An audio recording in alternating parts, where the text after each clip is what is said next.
Hello everyone, I am Tariq Anwar. I hope you are fine and doing well.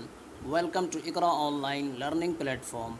Today I am going to discuss about the kinds of verb. This is lesson number 2. Before this video, I discussed two kinds of verb, that is transitive and intransitive verb. In this video, I will be discussing the remaining kinds of verb, that is linking verb and auxiliary verb. आप सभी का इकरा online learning platform में most welcome है। आज के session का topic kinds of verb है और ये लेसन नंबर 2 है। इससे पहले वाली वीडियो में हमने काइंड्स ऑफ वर्ब के टॉपिक को स्टार्ट किया था, जिसमें से टू काइंड्स ऑफ वर्ब को, जो कि ट्रांजिटिव इंट्रांजिटिव वर्ब था, उसको ऑलरेडी हमने डिस्कस कर लिया है। आज की इस क्लास में रिमेनिंग काइंड्स ऑफ वर्ब को डिस्कस करेंगे और ये लेसन नंबर 2 है।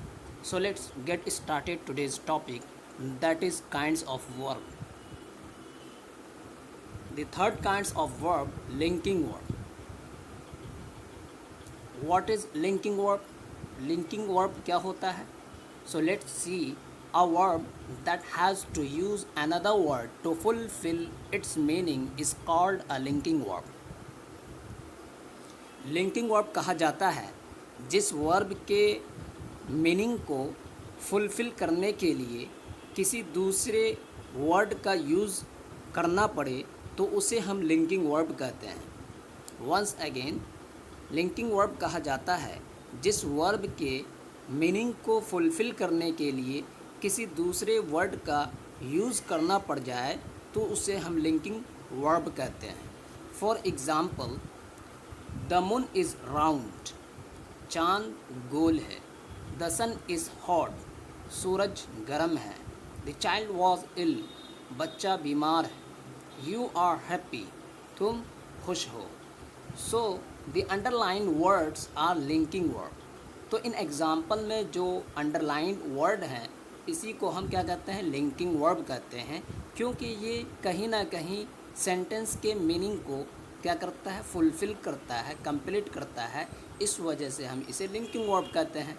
Because words like round, hot, ill and happy are use to fulfil their meaning. इसलिए कि जो ये वर्ड्स हैं round, hot, ill and happy, इन सब को यहाँ पर यूज़ किया गया है मीनिंग को कंप्लीट करने के लिए, फुलफ़िल करने के लिए।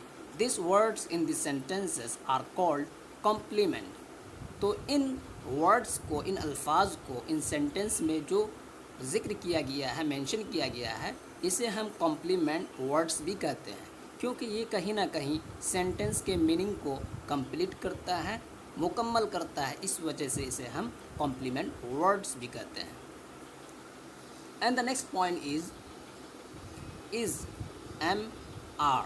When used alone in a sentence, they are called linking verb because they act as a link between the subject and the complement.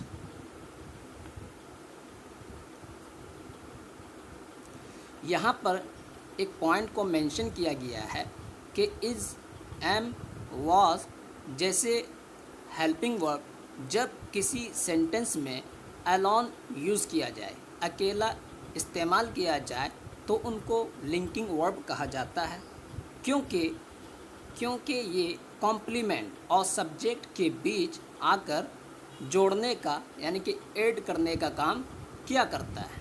Once again, इस पॉइंट में ये कहा गया है कि इज़, एम, आर जब ये सेंटेंस में अलोन यूज़ किया जाए, अकेला यूज़ किया जाए, तो इन्हें लिंकिंग वर्ब कहा जाता है, इसलिए कि ये लिंक का काम करते हैं किसके बीच? सब्जेक्ट और कॉम्प्लीमेंट के बीच।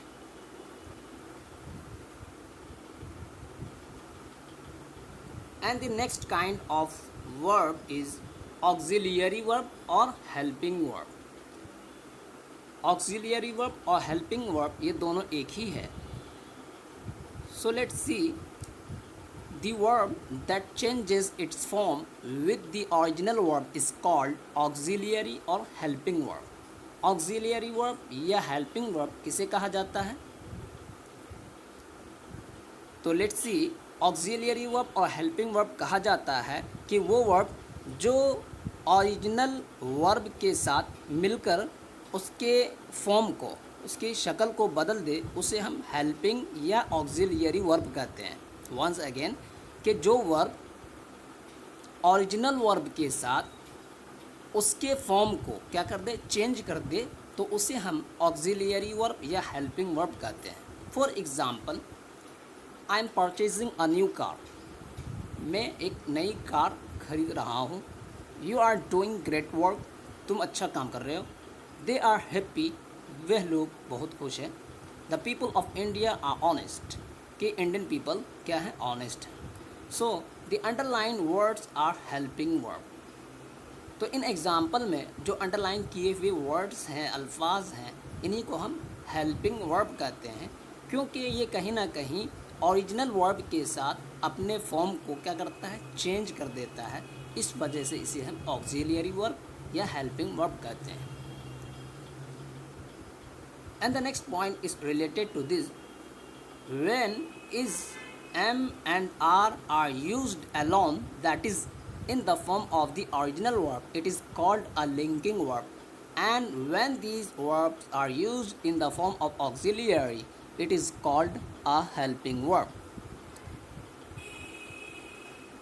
इस पॉइंट में ऑक्सिलियरी वर्ब से रिलेटेड एक पॉइंट को मेंशन किया है, जिक्र किया है कि जब इज़ एम आर का यूज़ अकेला हो, यानी ओरिजिनल वर्ब की शक्ल में हो, तो उसे हम लिंकिंग वर्ब कहते हैं। और जब ये ऑक्सिलियरी वर्ब की शक्ल में या शेप में यूज़ हो, तो उसे हम हेल्पिंग वर्ब कहते हैं। वंस अगेन, कि जब इज़ एम आर का यूज़ तन्हा हो, अकेला हो, एलोन हो, यानी ओरिजिनल वर्ब की शक्ल में हो, तो उसे लिंकिंग वर्ब कहते हैं। और जब ये ऑक्सिलियरी वर्ब की फॉर्म में यूज़ हो, तो उसे हम हेल्पिंग वर्ब कहते हैं।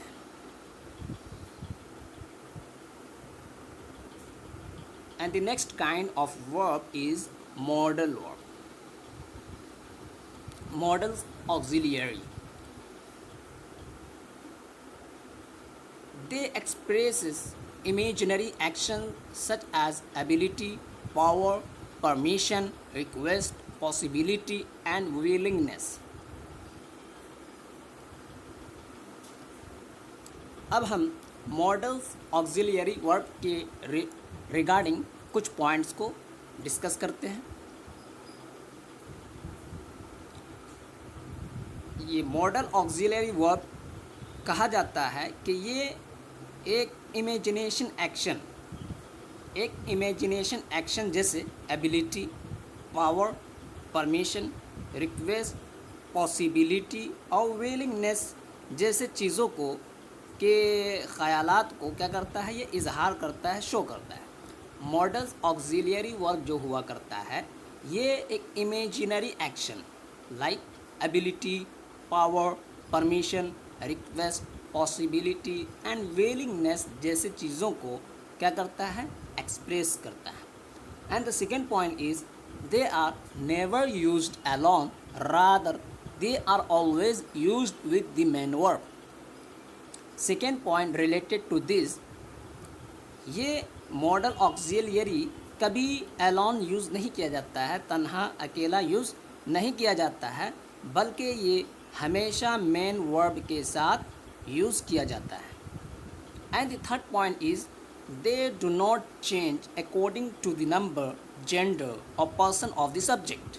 Third point related to this, ये मॉडल ऑक्सिलियरी वर्ब सब्जेक्ट के नंबर, जेंडर या पर्सन के अकॉर्डिंग नहीं चेंज हुआ करते हैं। And the last point is they use only with the first form of the verb. और ये जो मॉडल ऑक्सिलियरी वर्ब हुआ करते हैं, ये वर्ब के फर्स्ट फॉर्म के साथ ही क्या होता है, यूज़ किया जाता है। वर्ब के कई फॉर्म होते हैं, बट ये मॉडल ऑक्सिलियरी वर्ब ये फर्स्ट फॉर्म के साथ ही यूज़ किया जाता है। For example, you shell assist them, कि तुम उनकी मदद करोगे। The students will obey the teacher, कि स्टूडेंट टीचर को फॉलो करेंगे। आई कैन डू दैट, मैं ये कर सकता हूँ। You need not go there, तुम्हें वहाँ जाने की ज़रूरत नहीं।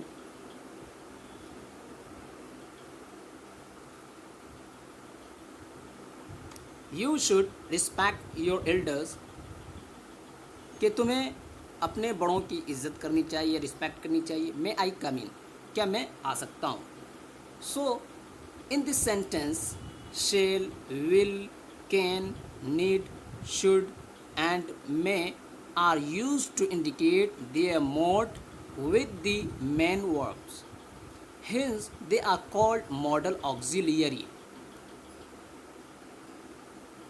तो ये इन एग्ज़ाम्पल में जो अभी हमने देखा, इसमें कई मॉडल ऑक्सिलियरी वर्ब को यूज़ किया गया है। For example shall, will, can, need, should, may, इन वर्ड का यूज़ किया गया है मेन वर्ब के साथ।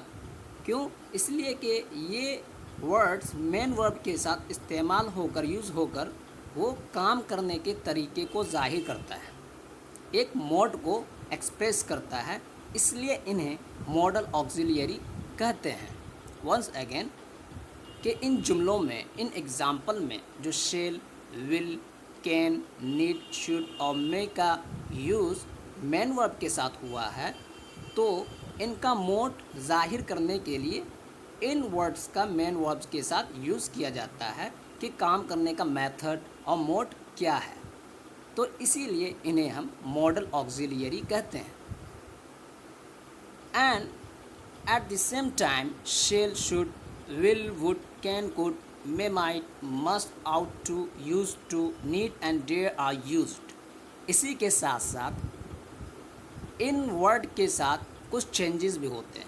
इसके अंदर shall, should, will, would, can, could, may, might, must, ought to, use to, need और डेयर का भी क्या होता है, यूज़ किया जाता है।